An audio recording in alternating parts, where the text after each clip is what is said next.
Hey, it's JP again. What's up, you guys?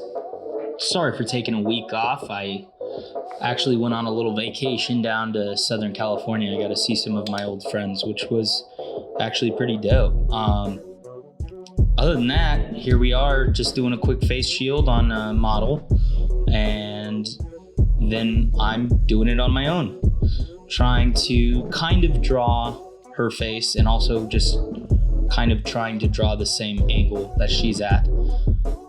I struggle with this aspect of not really using the photo or the model reference in my drawing, and instead of looking at the picture, just using the face shield and the proportion lines. It's a shortcoming for me, because if I just drew the photo from reference and I just looked at the photo and just draw what I saw, it would look a lot more accurate to what the photo looks like.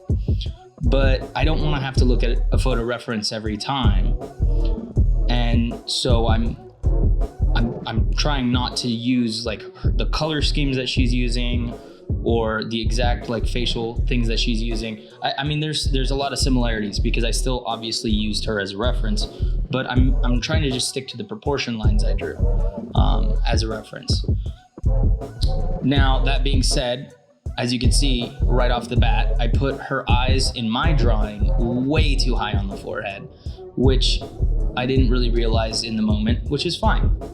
But it's something that I have to learn. You know, it's like the face shield, yeah, it helps, but only if you do it correctly. And I didn't really study the proportion lines that I did on her face before I went and did them down here. Anyways, eyes are too high on the forehead. The jaw is a little too wide, I feel. But again, this is just homework. This is practice. I'm not going to be a savant portrait artist in like a month of drawing. That's not how this works. I have to just stick to it and keep going. And I think my next, because I said a couple weeks ago that I was going to move on and start drawing proportions of the body, but I think I need to stick with the face first. I really need to get this down and understand not just where things lie, but why they lie there, and still need to work on my eyes, still need to work on my mouth and nose, and just the alignment portions of everything. So pretty much redundant over like topic compared to my last 3 videos, I feel, but I think that's what practicing is. Practicing is redundancy. It's redundancy of the thing that you're supposed to be doing.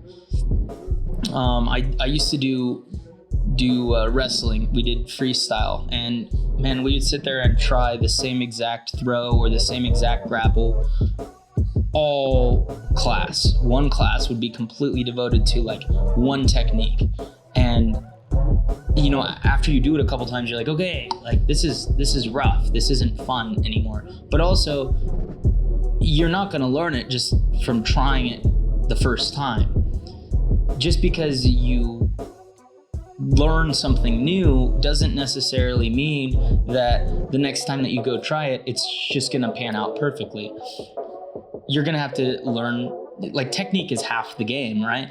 So there's little ways that can make things work or come easier to you, and those are the things that you use to push yourself further and go further with what you're trying to learn. So that being said, I need to work on facial proportions. I really need to be drawing those face shields on models, portraits of people, and really studying where the eye line sits in comparison to the nose and the mouth and even the eyebrows, and in comparison to the top of the head and the jaws and stuff. I really need to just focus on that. So scratch what I said last week. We are Still working on faces. I feel like this is the soul of character art, is getting that face to seem realistic, and really working on that. Hair will be obviously a whole nother topic that I need to work on, but I think I'm going to try and learn body proportions first before I learn hair, just because it's like those are the grimy details.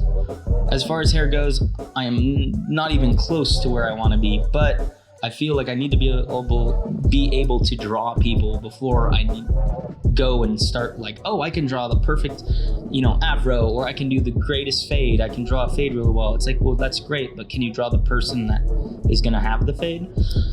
So, one step at a time, baby steps. Also, shout out Wokeen. Thank you for letting me use your music. You guys should all go check him out on Spotify. He's on Spotify, YouTube Music, SoundCloud, pretty much any streaming service for music. He's a friend of mine, great artist. He's let me use his songs for my videos, and I appreciate that. Other than that, as you can see, like I was saying, hair could use some work.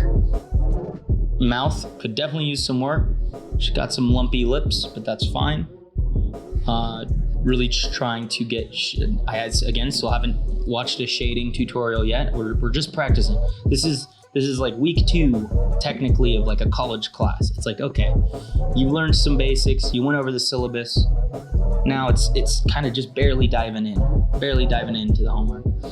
But here you go. Here is the final product. She is quite wide jawed, which is fine. I just need to work on some of those proportion lines.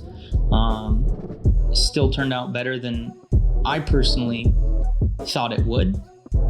I did some warping and towards the end to try and get it all looking like right, but don't forget to subscribe and leave a comment down in the description telling me what I could do better, or what ways you guys use, what techniques you guys use to learn. Deuces.